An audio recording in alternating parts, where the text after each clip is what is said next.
Buti na lang yung ng kulay rosas na kandila. Paghiling ng gabay sa anting-anting o anito. At pagpahid sa leeg ng mayroong pabango. Ang gayumang ito na kung tawagin, Gayuma San David, ang siya rin mismong ginamit ni Ray para mapaibig ang partner na si kilig to the ones, eh? Dito ginagamit ko morning at saka pang gabi para mas epektibo yung kanya. Pahid-pahid ka lang dito. Nung unang araw, dead man si John kay Ray. Yun po. Wala Pag talaga malikot na ka sa kanya. Kaya ako na. Nung dati pa talaga na hindi ko pa talaga siya ginayuma, hindi pa lang talaga niya ako. Pero para makuha ang kanyang atensyon, ang Gayuma San David to the rescue. 4 na bisis. Dito sa kabilang tayo nga, sa kabilang tayo nga. Dito banda sa may pilihan, 2. Tapos, yun na, pahid-pahid ka lang. Ito ba yan? At 2 linggo nga lang daw nang simulan ang Gayuma, si Ray na-fall na.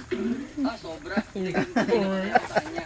Ay, Nasa sorry. isip ko siya lagi kung kumain na ba siya, kung ano bang ginagawa niya, kung sino ba nakakaroon. Sa ngayon, 7 buwan nang magkarelasyon si Ray at John. Ano po?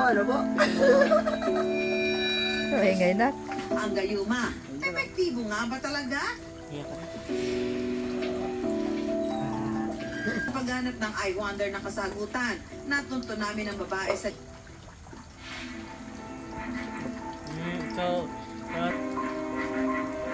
na sa hindi inaasahang ng aming team dahil sa kanyang mapaghimalang buhok ng tikbalang na pinaniniwalaang nakapagbibigay raw ng swerte.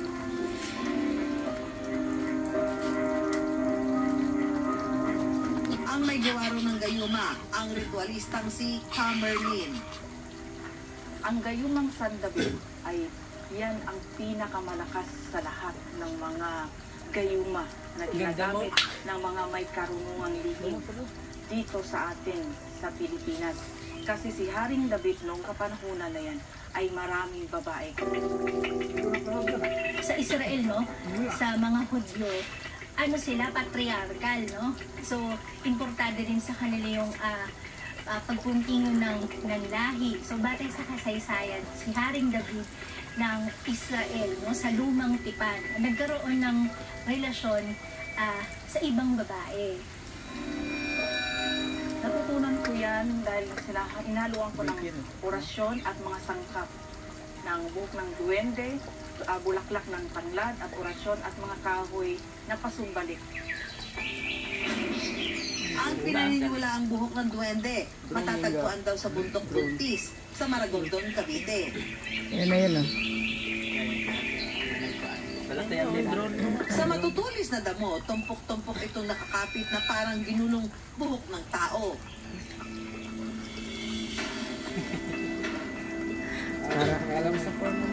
Inaalayan ito ng orasyon.